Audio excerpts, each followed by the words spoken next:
Now, I am the product of Best Value. I am second youngest in the family. I was 7 years old when it was implemented. And if you come after the presentations to talk with me, I'll explain to you what exactly no rules means. It's actually very interesting. But can we pop up the other presentation? Here we go. This is the use of metrics, the language of metrics. So I speak English, I learned Portuguese in Brazil, and this is the third language I learned. And hopefully we'll teach it to you all today. The use of metrics. Now, it is not confused with the traditional KPIs. Now, traditional KPIs are usually made by, they're standardized for one, and they're made by the people managing the people that do the work. So they're not even made by the people doing the work. It's used by management as a way to control the people doing the work. This is not the correct form of metrics.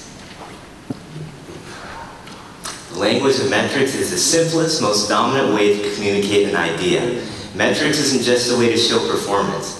Metrics is a way to communicate with somebody else clearly, quickly, and simply. And it's the way that experts talk to non-experts. Now, experts have to assume that everybody they talk to is a non-expert. If they begin to think that everybody knows exactly what they know, they'll never be understood. And that's why experts will always speak clearly in terms of metrics. Because metrics, they're non-biased. They require no technical expertise to understand what a metric is. A 1 is a 1, a 2 is a 2. Everyone can clearly understand what a metric is, what a number is. They're used as information to predict the future. Now, the only reason we need information is to help us to predict what will happen in the future. Any information that does not help us to predict performance in the future is useless information. It's just there. And we'll run through some examples now. So if you're an expert and you want to show a non-expert that you are an expert, this is how they need to communicate. This is a traditional way they try to communicate. They say things like they're experienced, they've delivered many large projects, they've had high customer satisfaction. Now this may appear okay, but imagine reading 50 pages of this. Your mind will go crazy. Because you see things like this: experienced, many large, complex. What do these words even mean? How does this help you know if that vendor is an expert, if they can actually do high performance? And then the next person comes behind them and they say the exact same thing, but they put very in front of everything. Very high customer satisfaction, extremely high satisfaction. They begin to do other things. They begin to say, use metrics maybe, but they use it the wrong way. They say, I've been doing this for 20 years maybe. I have this certificate. But again, this does not really help me to know if they will give me high performance. It's just information. Then, they get the best they can, they give you a metric. They say, our customer case fill on time was decreased or increased our last job by 10%. So that sounds okay, but if you're a non-expert, technical metrics are useless to you. I have no idea whether this is good, whether this is bad, or whether this will actually help my performance in the future. So all of this is not a good way to go. Failing to speak in terms of metrics.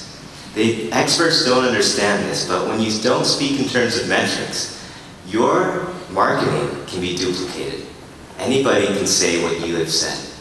It provides no differential, which means when there's no differential, it will always get down to sales teams, relationships, and price.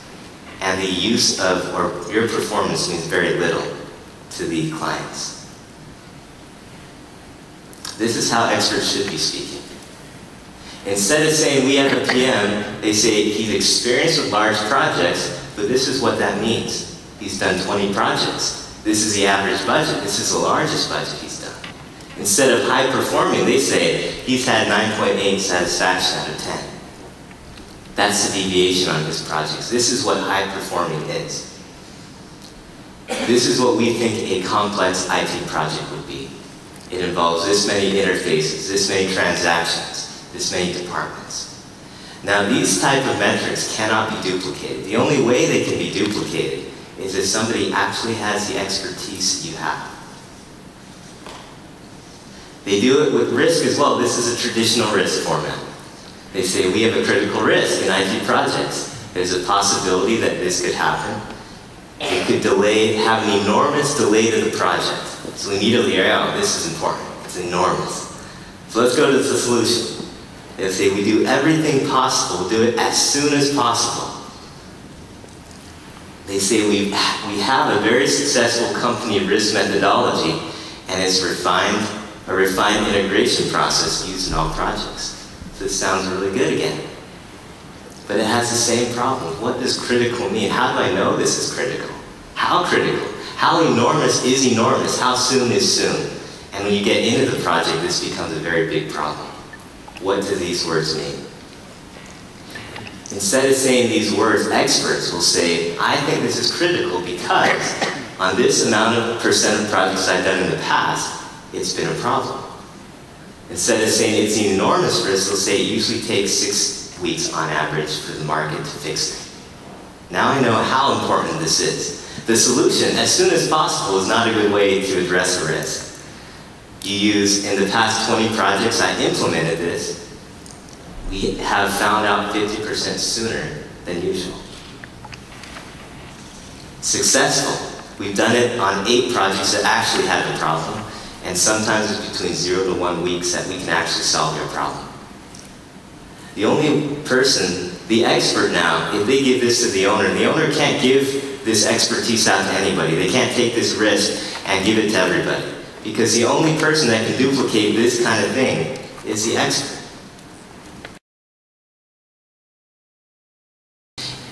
Vendors aren't the one that begin with metrics. It's the client as well. When the client relays what they want, they have to speak in terms of metrics as well.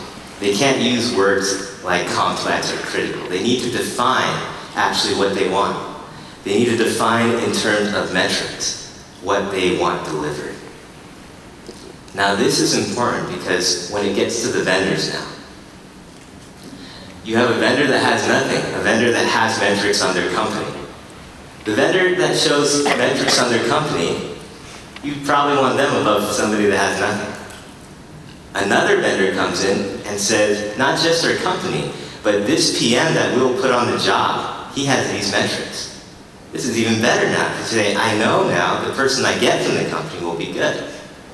But to make it even better, vendor 4, they'll say, I have this PM, and he will match what the PM has done in the past to the metrics of the client. Saying, I know my PM can do your job because he's done jobs exactly like your job. And there's no doubt now in the owner's mind that this PM in this company can complete my job.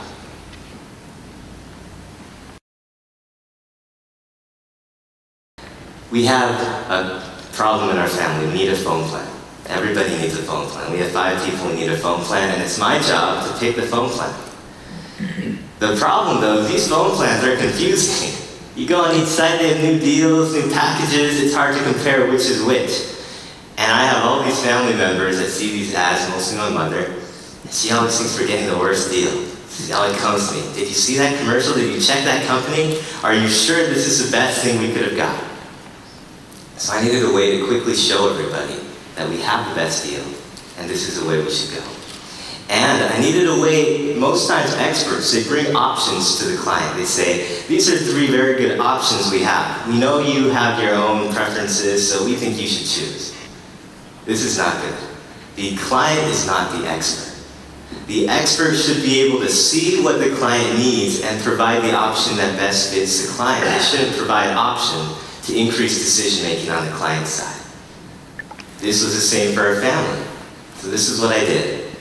I looked up the top 5 companies, and I saw what my family needed, data-wise, minutes-wise, and I compared it only to what I knew we needed.